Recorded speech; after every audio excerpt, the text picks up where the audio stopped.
Virgil Thomson revealed some of his secrets, some of the things that he had learned in treating Gertrude Stein's words.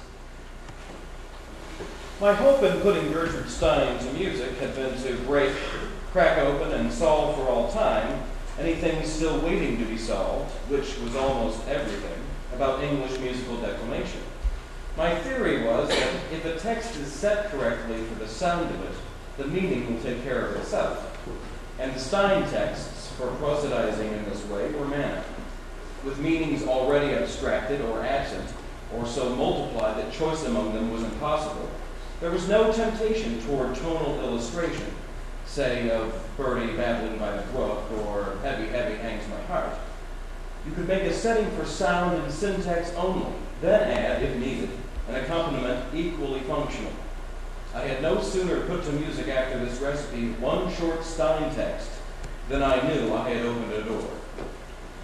I myself came out of the spell of Gertrude Stein's writing 10 or 20 years ago, but only after thinking for many years that she was hermetic and obscure.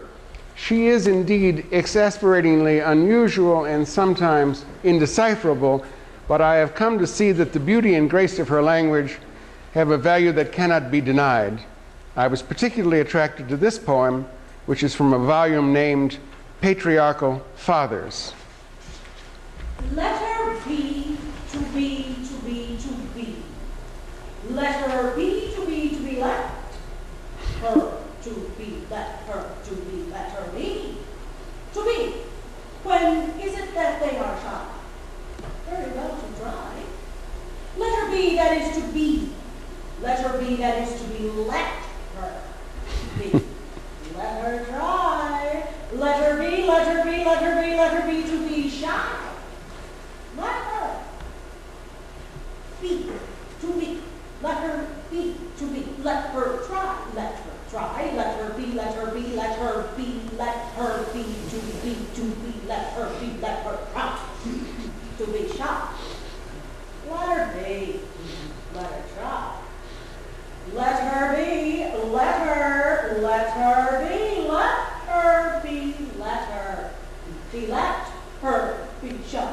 Let her be, let her be, let her try. Let her try, let her be shy. Let her be, let her be, let her be, let her try. Not let her try to be, let her try to be, let her be shy. Let her try to be, let her try to be.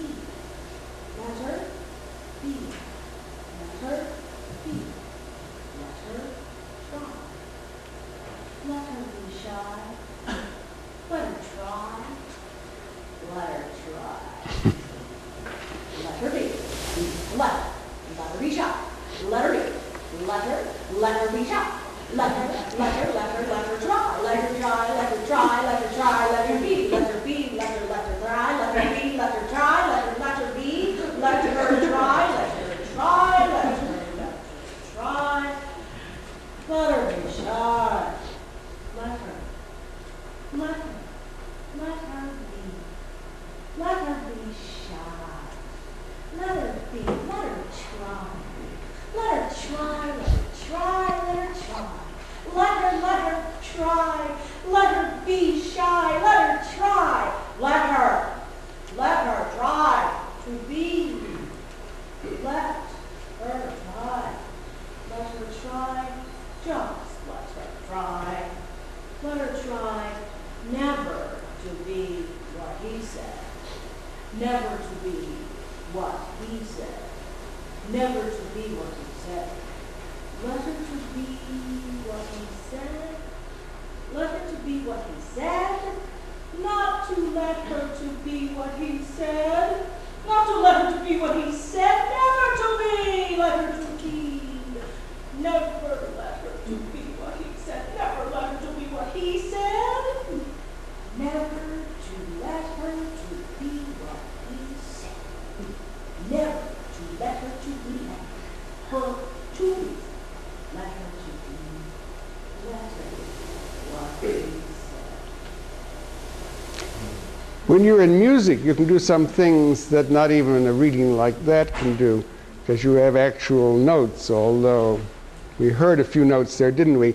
The melodic phrase in a piece that I wrote based on this poem is first given with the words, "Let her be," and it's repeated without change. Let her be, let her be. And then it's repeated on a different note of the scale. Let her be, let her be. Or it's turned upside down. Let her be. And then sometimes more than one person sings it. Let her be. Let her be.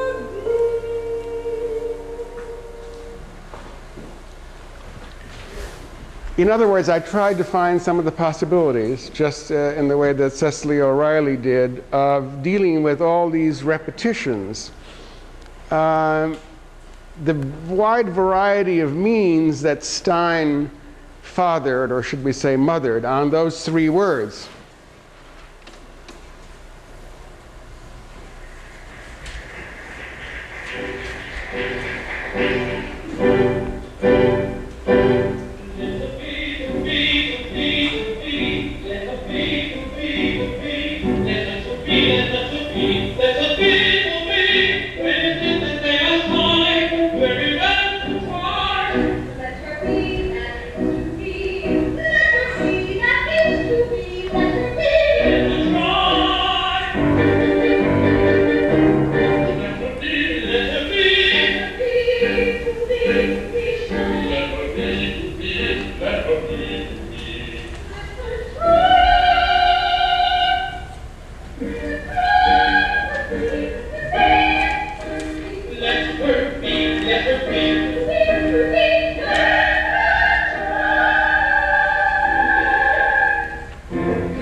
That's from my cabaret opera called the Alice B. Toklas Hashish Fudge Review, also known as Boulevard when it was first performed here at Columbia College, and then later in New York as Americans in Paris, an all-star literary expatriate review, and finally, cabaret opera. I've gone into this digression in order to show that the conjunction of Thompson and Stein is not merely of pedantic interest, that feminists and composers and opera goers and record buyers and many others remain interested in the reverberations of this special collaboration between these two people. I want to talk a little about the Paris that lay behind the conviviality and about the death that France had passed through after the 1914 war that gave the gaiety of Paris a special meaning in the 20s. And above all, I want to talk about Dada, to whom my heart belongs. Dada was a form of response to the suicide that Europe seemed to be attempting in this war, the Great War. Dada mixed the ingredients of whimsy, hilarity, and anger in a way meant to symbolize the breakdown of rationality that had occurred in the real world. The notion that everything is getting better and better, that the world can be shaped in any way we want, and that this forward progress is based on and nourished by science and capitalism and imperialism and Christianity. These were the balloons that Dada intended to burst. Dada intended to undermine bourgeois society. If reason is what led to the madness and the horrors of the war, then reason is no good, said the Dada people. And so Dada was anti-intellectual, it was against reason. My own position, I'd like to interject, is that the situation at that time did indeed represent a breakdown of religion, a breakdown of imperialism, a breakdown of capitalism, and a breakdown of the notion that science could and would make an ever better world, but not a breakdown of reason. Without reason, there cannot be life. It was the misuse of reason in Christianity, imperialism, capitalism, and science that led to World War I and all that it represents. Dada was based then on the irrational, the gratuitous act.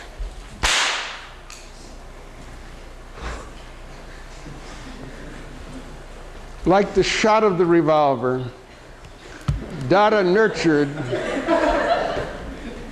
Dada nurtured an outrageous style of acting out that often was deliberately infantile and sometimes also devastatingly clever. The happenings of 20 years ago were direct outgrowths of Dada events of 40 and 50 years before. The Dadaist aimed at the creation of paradox, of self-contradiction, of art that mocked the idea of art. The movement died in the 1920s, but before it died, it changed the Western arts irrevocably. It cleared the decks and allowed the arts to start anew. The term Dada was first used in Switzerland in 1916. But by that time, Dadaism was active across Europe as well as in New York City, and it lacked only its name, which was acknowledged and adopted everywhere by 1920. Perhaps the first outbreak came in the work of Marcel Duchamp. I call him the Champ, a Parisian painter who lived in the years just before World War I. He began to question the very meaning of painting. If he adopted Cubist style, it was not merely to find a new way of showing objects, but rather to penetrate the mystery of painting and being a painter in a more basic way. His Cubist paintings quickly became notorious for their flamboyant originality. He was the only Cubist who used the technique to break down human action, as in his nude descending a staircase number 2, which was too daring to be shown in Paris. Here you see a woman walking down the stairs, almost like a photographic multiple exposure. This painting was allowed in the famous Armory Show in New York in 1913, which was the first showing of abstract art in this country. The best works of Picasso were in that show, but it was Duchamp who got all the attention. He meanwhile turned from analyzing motion into his paintings in analyzing character and motivation through strange machine images of human beings. This picture, which is titled "The Bride Stripped Bare by Her Bachelors," even, is disturbing, although it is hilarious. Hilarious perhaps because it is disturbing. A rich artist, Francis Picabia, knew Duchamp in Paris and went to New York for the Armory Show. New York's preoccupation with buildings and machines made a deep impression on him, and he said he was most impressed by the Queensboro Bridge. He too became a painter of machine images. This is Picabia, painted in 1917. By the time of this picture by Picabia, Duchamp had mostly stopped painting, and he had begun to exhibit ordinary machines as works of art. This one was called Bicycle Wheel for reasons that will be obvious. A little later, he exhibited an object that was a reproduction of the Mona Lisa with a mustache and goatee scribbled on. That was titled LHOOQ. If you say the French names of those letters very quickly, they sound like a sentence in French that means "she has hot pants."